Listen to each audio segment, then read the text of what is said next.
പ്രശസ്തമായ നിരവധി സ്ഥാപനങ്ങളാണ് ഇവിടെ മലയാളി മാനേജ്മെന്റിന് കീഴിലുള്ളത്. അറിയപ്പെടുന്ന നിരവധി മെഡിക്കൽ സെന്ററുകളും മലയാളി തനിമയുള്ള രുചികൾ നുണഞ്ഞറിയാനുള്ള ഒരു ഡസനോളം ഹോട്ടലുകളും ഈ കൊച്ചു പ്രദേശത്തുണ്ട്. സാധാരണയായി വാരാന്ത്യ ഒഴിവു ദിനത്തിലാണ് ഷർഫിയയിൽ മലയാളികൾ ഒത്തുകൂടാറുള്ളത്. എന്നാൽ പെരുന്നാൾ ഒഴിവു ദിനങ്ങളിലെ ഒത്തുചേരലിന് ഒരു മഹാസമ്മേളനത്തിന്റെ പ്രതീതി വരും. ജിദ്ദയിലെ വിവിധ ഭാഗങ്ങളിൽ താമസിക്കുന്ന മലയാളികളുടെ ഒഴുക്ക് സന്ധ്യയോടെ ഷർഫിയയിലേക്ക് നീങ്ങും.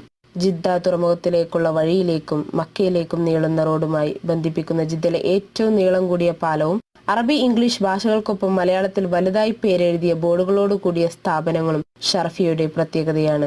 ഷർഫിയയിലെത്തുന്ന ആരും ശങ്കിച്ചു പോകും ഇത് മലപ്പുറം ജില്ലയിലെ കൊണ്ടോട്ടിയോ പെരിന്തൽമണ്ണയോ തിരൂരങ്ങാടിയോ മറ്റോ ആണെന്ന്. അറബ് നാട്ടിലൊരു കൊച്ചു മലയാള ദ്വീപ്, അതാണ് ഷർഫിയ.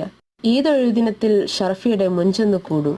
സൗദി അറേബ്യയിൽ ആകെ കിട്ടുന്ന 2 ലീവാണ് ചെറിയ പെരുന്നാളും വലിയ പെരുന്നാളും. അതിൽ ഞങ്ങൾ